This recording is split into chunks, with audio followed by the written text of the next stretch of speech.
Na minha região, muito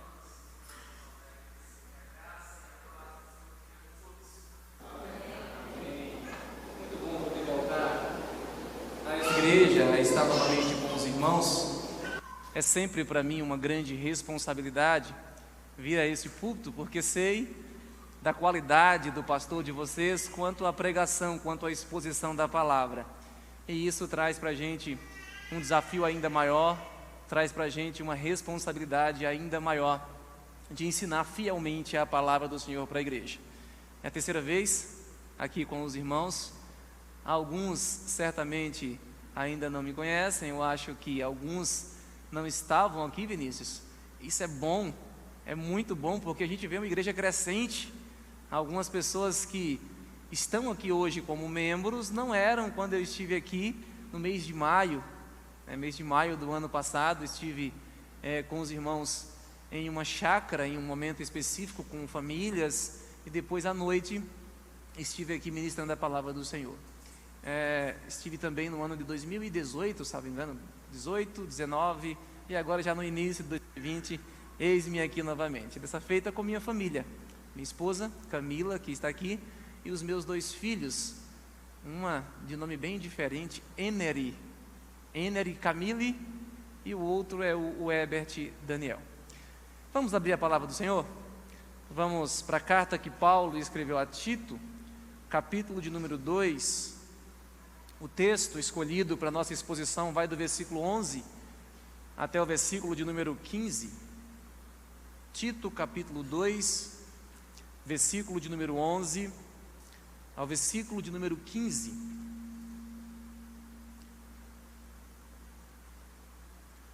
O texto está projetado, sei que outros gostam de abrir e acompanhar na própria escritura em sua mão.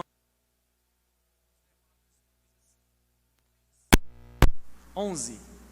Porquanto a graça de Deus se manifestou salvadora a todos os homens, educando-nos para que, renegadas a impiedade e as paixões mundanas, vivamos no presente século sensata, justa e piedosamente, aguardando a bendita esperança e a manifestação da glória do nosso grande Deus e Salvador Jesus Cristo, o qual a si mesmo se deu por nós, a fim de remir-nos de toda a iniquidade e purificar para si mesmo um povo exclusivamente seu, zeloso de boas obras.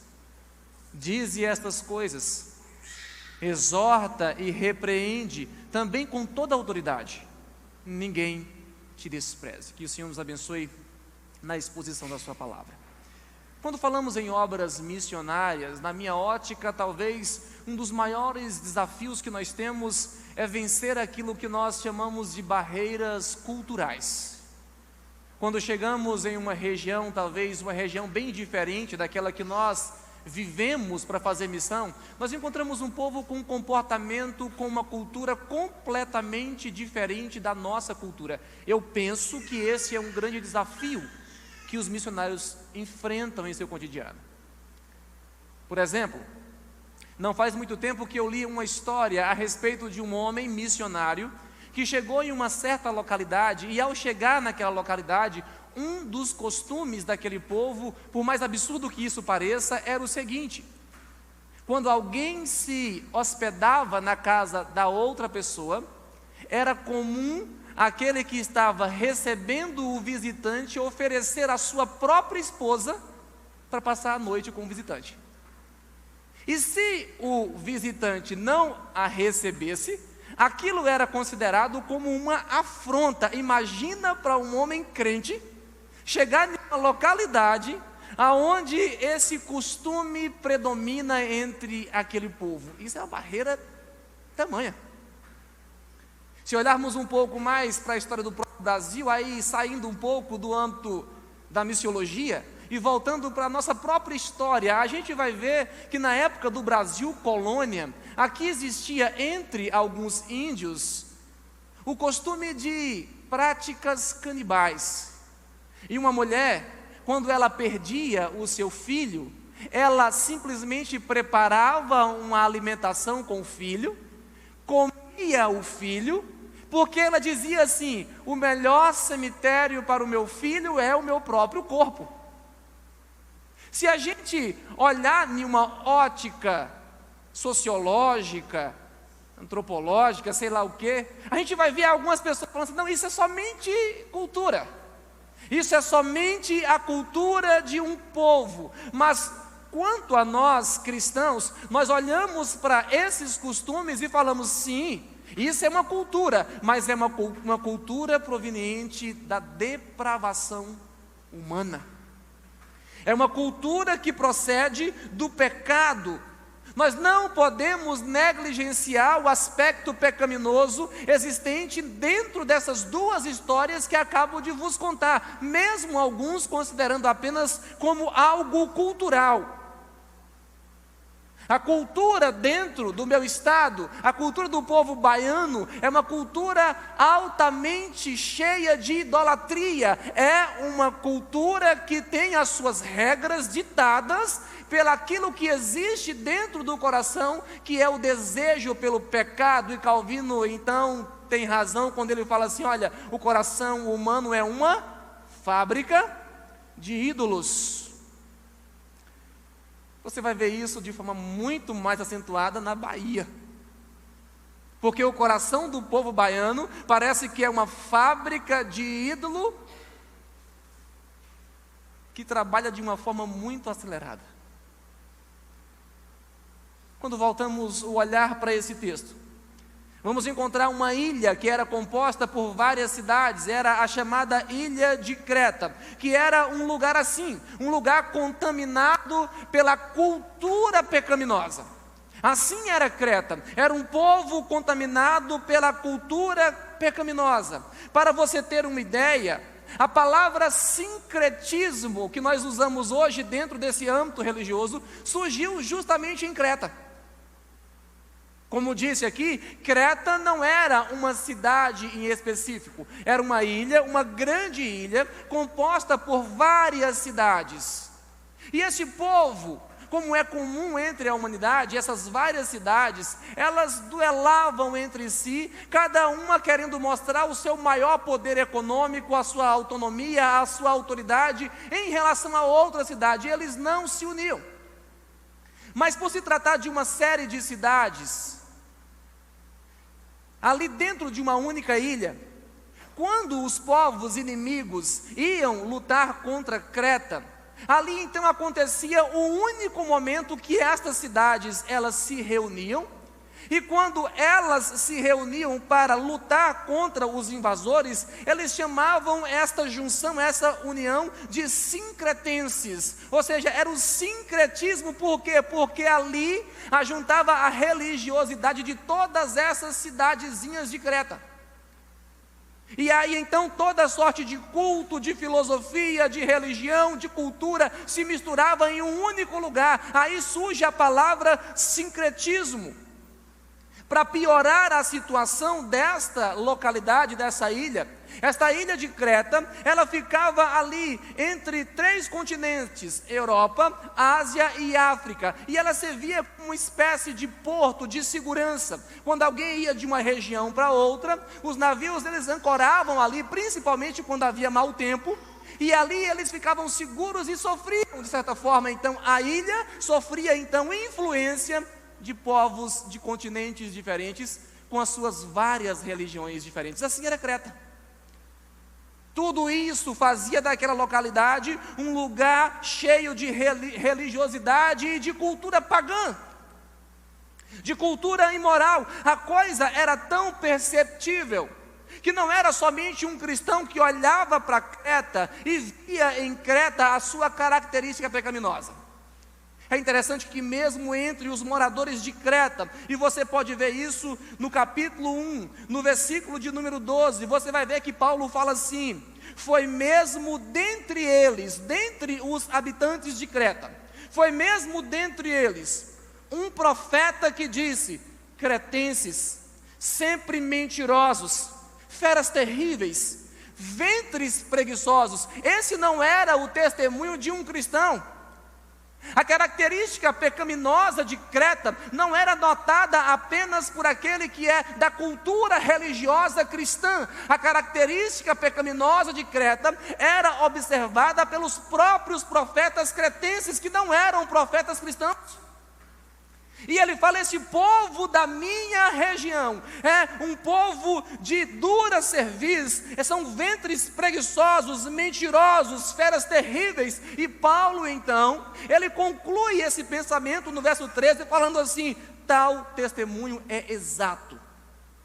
É exatamente isso que o povo de Creta é. O testemunho desse homem residente em Creta é um testemunho exato. E foi neste contexto, foi nesta localidade, um povo de uma cultura depravada e altamente pecaminosa, que o evangelho chegou. Que uma igreja foi ali plantada. Nós não sabemos quem plantou a igreja em Creta. Não foi o apóstolo Paulo. Na verdade, Paulo, quando chegou a Creta, já encontrou aquela igreja ali estabelecida.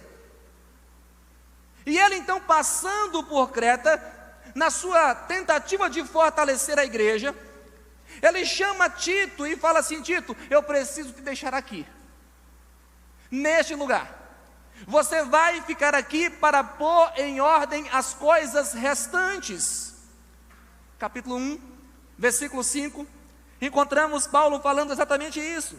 Por esta causa te deixei em Creta, para que pusesse em ordem as coisas restantes. Existem muitas coisas aqui em Creta, na igreja de Creta, entre esse povo que vive entre uma cultura pecaminosa, existem muitas coisas que ainda precisam ser postas em ordem.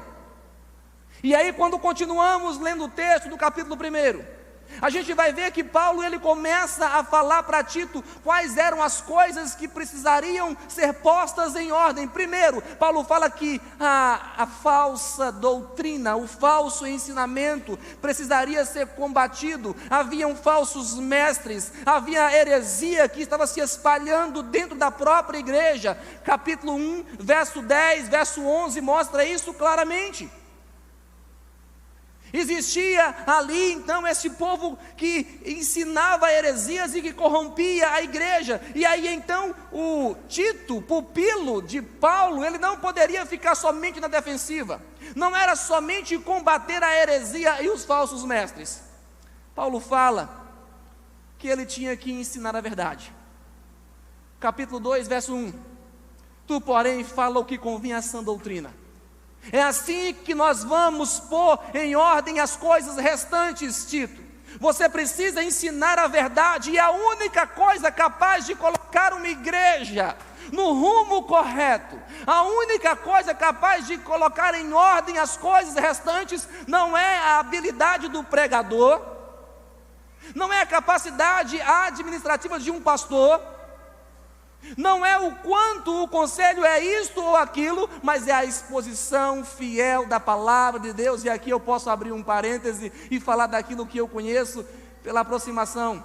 A igreja aqui em Petrópolis é privilegiada porque tem um homem que foi deixado aqui para pôr em ordem as coisas restantes. Um homem que prega fielmente a palavra de Deus. Era exatamente isso o que Tito deveria fazer para organizar as coisas ali em Creta. Era pregar a palavra de Deus, falar o que convém à sã doutrina. E não somente isso, ele deveria orientar as diversas classes de pessoas existentes dentro da igreja. Lendo todo o capítulo 2, você vai ver que Paulo começa a falar: olha, você precisa dizer, verso 2, para o homem idoso como ele deve ser. Verso 3, para as mulheres idosas, como elas devem ser. Versículo 6, como que os jovens devem proceder. Versículo 9, como deve ser o comportamento dos servos. Observe que a igreja agora precisaria ter uma educação diferente, uma postura diferente, um comportamento diferente, porque agora não eram mais cretenses, eram cristãos. E o comportamento daquele povo deveria ser um comportamento transformado, um comportamento educado pela graça de Deus. Porque na cabeça de Paulo, na teologia de Paulo, O pensamento que ele expressa o tempo todo da Sagrada Escritura é que aquele que foi alcançado pela graça salvadora, também foram alcançados pela mesma graça que é educadora. A graça que salva nos educa. A graça que salva faz a nossa postura ser transformada. E é justamente sobre essa graça educadora que encontramos Paulo falando no versículo 11.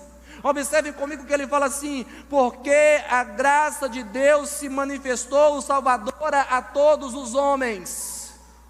A graça de Deus se manifestou salvadora a todos os homens. Existem duas manifestações da graça e bem sabemos disso.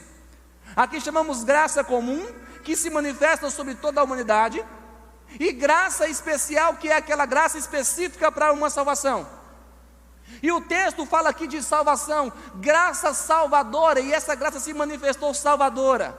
Recentemente, um certo pregador, eu penso que alguns devem ter visto isso, usou esse mesmo texto aqui para tentar provar que a salvação é universal.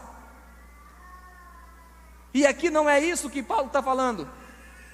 Quando Paulo fala a graça de Deus se manifestou salvadora a todos os homens, ele está falando que essa graça se manifestou a todas as classes de pessoa, e é exatamente isso que ele vem falando desde o verso 1 até o versículo 10. Não importa se grego, se romano, não importa se judeu ou se não importa se rico, pobre, homem, mulher, a todos os homens, essa graça se manifestou de forma salvadora a todas as classes de pessoa. Aqui nós temos Paulo falando da epifania da graça, ele está falando do nascimento de Cristo. Cristo se manifesta, a graça se manifesta, é esse o termo que Paulo usa aqui para manifestação. Ele se manifestou, epifania, ele veio para que todos os homens pudessem o ver. E essa graça então salvadora, que alcança pessoas de todas as classes, também muda o comportamento dessas pessoas. Esta é a grande questão aqui. Aqueles que foram alcançados pela graça salvadora, também foram alcançados pela graça educadora. E é sobre isso que de forma muito breve eu quero falar contigo nessa noite. Educados pela graça salvadora. E a primeira coisa que o texto nos ensina a esse respeito, é que aqueles que foram educados pela graça salvadora, esses também são levados a abandonar aquilo que eram no passado.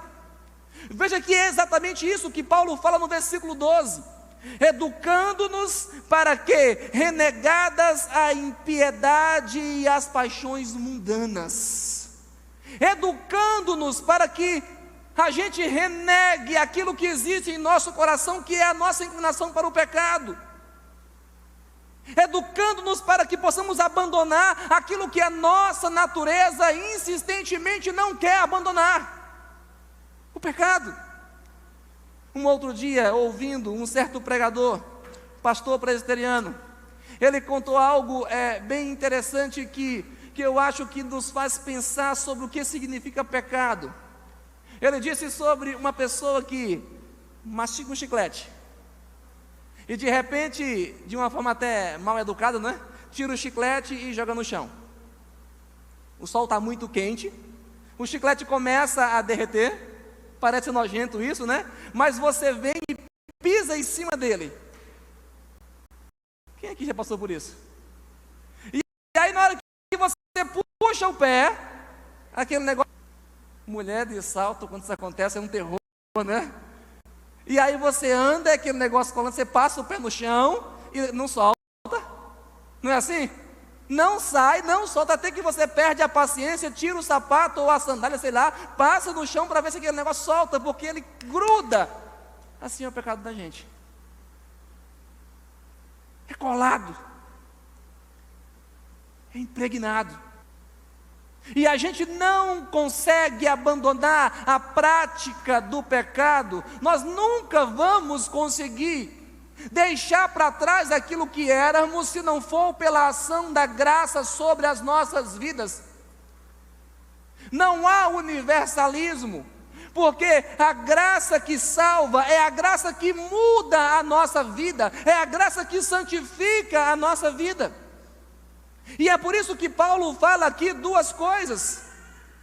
Paulo diz que a graça nos faz renegar toda a impiedade. E o termo grego que Paulo usa aqui para impiedade significa tudo aquilo que se opõe à verdade, tudo aquilo que se opõe à adoração verdadeira, tudo aquilo que se opõe à devoção a Deus, isso é impiedade. E é isso que a graça faz conosco.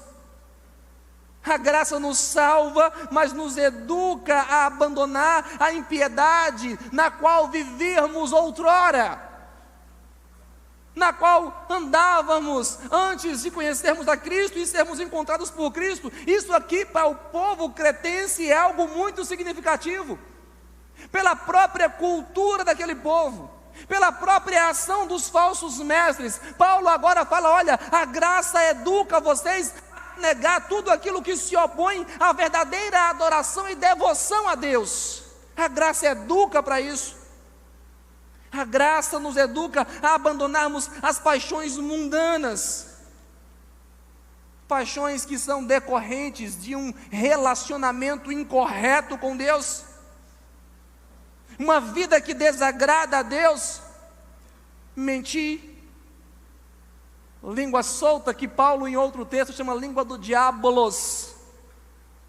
O termo grego já fala muito bem o que significa, né? Paulo chama pessoas, e eu sei, Vinícius, que aqui não tem isso, graças a Deus, pessoas que são fofoqueiras, Paulo chama de língua do diabolos. Renegadas essas coisas, renegar a paixão mundana, as nossas ações equivocadas, as nossas reações equivocadas. Paulo diz que precisamos renegar todas essas coisas, e essa palavra renegar aqui no original, ela denota, traz uma ideia de ação consumada de uma vez por todas, é uma ruptura total com aquilo que éramos antes. A graça nos ensina a renunciar à velha vida e a viver uma nova vida. E é exatamente isso que Paulo ensina aqui. Primeiro, educados pela graça salvadora, somos levados a abandonar aquilo que éramos no passado. Mas em segundo lugar, educados pela graça, somos levados a adquirir uma vida correta no presente. Abandonamos aquilo que éramos e vivemos uma vida correta agora, no presente. Veja o versículo 12, que Paulo fala assim: vivamos no presente século, sensata, justa e piedosamente. É assim que temos que viver, sensata, justa e piedosamente. Porque a salvação não é somente uma mudança na nossa condição, salvação é uma mudança na nossa atitude. Isso é salvação, não é somente a minha condição de perdido para salvo, é a minha atitude. Ela também é transformada, ela também é mudada. Me permita contar uma outra história para vocês. Quem gosta aqui de futebol? Goiano gosta de futebol, não? Houve uma época em que Zico, ele foi contratado para ser técnico da seleção japonesa. Lembram disso? Inclusive dizem que foi assim uma proposta assim, pegaram um chequezinho em branco e falou: assina aqui quanto é seu contrato, é você que diz quanto você vai ganhar. Bom, né? E Zico então ele começou a ensinar futebol para o povo japonês. E aí, de repente, na hora de ensinar cobrança de falta, naquela época não tinha o spray para marcar a barreira, sabe o que eu estou falando, não sabe? Um sprayzinho que põe assim no chão para que a barreira não avance. Não tinha isso. E colocaram lá então a bola, e Zico começou a ensinar o jeitinho brasileiro para o japonês. E falava assim com eles: olha, enquanto o juiz está lá ajeitando a bola, vocês começam a andar. O japonês respondeu assim: não, Zico, o juiz não deixa. Brasileiro, tranquilamente, você lembra disso, né? Era uma peleja, era a bola lá, quando ia ver, já estava a 5 metros da bola, volta tudo. Não, Zico, o juiz não deixa. Quando eu ouvi essa história, eu fiquei pensando assim: poxa, como seria bom se antes de tomássemos, ou de tomar as nossas atitudes, as escolhas, as ações, as reações, olhássemos para Deus e falássemos assim: o juiz de toda a terra não deixa eu fazer isso. Não seria bom? O juiz de toda a terra não deixa. Vinícius, faça isso. Opa, bora lá. Seria muito bom se pensasse: Wendel, vai lá, faça assim. Seria bom se eu antes pensasse mesmo assim: o juiz de toda a terra não deixa. Eu preciso entender que a salvação, a graça que me alcançou, ela não somente mudou a minha condição, mas ela também precisa mudar a minha atitude. E a minha atitude precisa passar a ser correta diante de Deus. A graça nos educa a viver de forma correta no presente século, a abandonar aquilo que eu era no passado, para que eu viva corretamente hoje. E Paulo então começa a falar: viva sensatamente, justamente, piedosamente. Abandone toda a prática da impiedade e das paixões mundanas, verso 12, e no mesmo verso 12, agora no presente, viva assim sensata, justa e piedosamente. Sensatez significa equilíbrio, domínio próprio, é uma relação consigo próprio, justamente é uma relação com o próximo, e piedosamente é uma relação com Deus. Essa ideia é uma ideia observada por Kelly. Ele fala justamente isso. Olha, observe esses 3 termos, porque ele fala: olha, sensatamente, relação consigo próprio, justamente, relação correta com o próximo, piedosamente, relação correta com Deus. É assim que a graça faz conosco, nos educa para vivermos de forma correta conosco, com o próximo e com Deus. É isso que ela faz. Graça é educadora. Podemos concluir esse ponto dizendo que a graça nos salva, mas também nos ensina a ter uma vida cristã correta. Nos salva, mas ensina a ter uma vida cristã correta. Terceiro e último lugar, Paulo ele fala primeiro sobre abandonar o que éramos no passado, viver corretamente no presente. E agora, ao chegar no versículo 13, ele fala que educados pela graça, nós somos levados a viver esperando a futura volta de Cristo, aquilo que ainda está por vir. Observe que interessante, porque ele fala do passado, ele fala do presente e ele fala da expectativa quanto ao nosso futuro, quanto à volta de Cristo que ainda não se deu. Verso 13: aguardando a bendita esperança e a manifestação da glória do nosso grande Deus e Salvador Jesus Cristo. Veja que coisa interessante, porque no versículo 11, observe aí, ele fala sobre a manifestação salvadora, epifania da graça, é o termo aqui, mas agora no versículo 13, ele fala sobre a epifania da glória. Ele está falando que o Cristo que veio com a sua graça para nos salvar, ele voltará com a sua glória para nos buscar. Epifania da graça, epifania da glória. É isso que Paulo está aqui ensinando. E nós temos que viver na expectativa por esse retorno de Cristo, na esperança pelo retorno de Cristo. Me lembro que certa feita eu ouvi alguém pregar e falar o seguinte. Ele falou assim: olha, raramente ou nunca nós encontramos uma pessoa que saiu da sua terra. Eu não sei se há alguém aqui, se há, só faz um sinal para mim. Tem alguém morando aqui em Séries que não é de Séries? Tem alguém aqui? Vinícius, né? Alguns ali.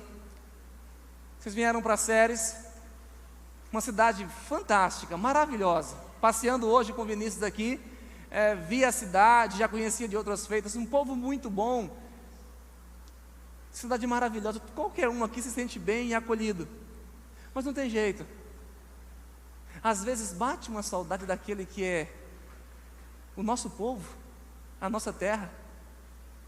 Eu sou de uma região sofrida, eu sou do sertão do Nordeste, quase não chove, em algumas épocas do ano falta pasto para o rebanho. Eu posso citar aqui, eu não posso, um compositor secular da minha terra, não é da Bahia, mas é da minha região, Nordeste, que ele fala assim: só deixo o meu cariru no último pau de arara, enquanto a minha vaquinha tiver o couro e o osso, e tiver com um chocalho pendurado no pescoço. Luiz Gonzaga, daqui eu não saio. Por quê? Porque há aquele apego à sua região. A gente dá uma saudade da nossa terra, não dá? Às vezes pensamos assim: poxa, eu construí tudo aqui, eu tenho tudo aqui, eu prosperei aqui, mas às vezes dá vontade que se eu pudesse pegar tudo que eu tenho aqui e transferir para lá, seria bom, porque aquele é o meu lugar. Pastor, por que você está falando isso? Porque é assim que temos que viver aqui. Lembrando, eu sou peregrino aqui, e a minha expectativa é ir para o lugar de onde eu realmente sou. E por isso eu vivo na expectativa pela volta de Cristo.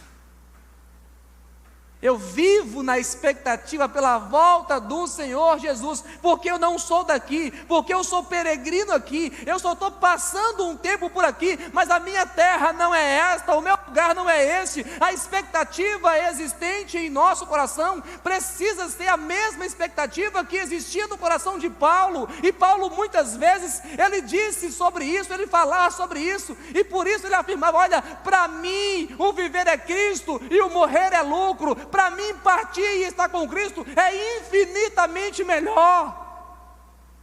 Esta tem que ser a expectativa do nosso coração: encontrar com Cristo, e viver com Cristo, e morar com Cristo de forma eterna. E é isso que Paulo fala aqui: aqueles que foram alcançados pela graça salvadora, foram alcançados pela graça que educa a viver cada dia como se fosse o último, na expectativa pela volta de Cristo, como viviam os crentes da igreja primitiva.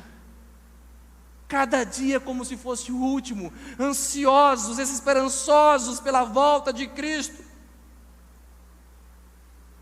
Viver esperando por Cristo.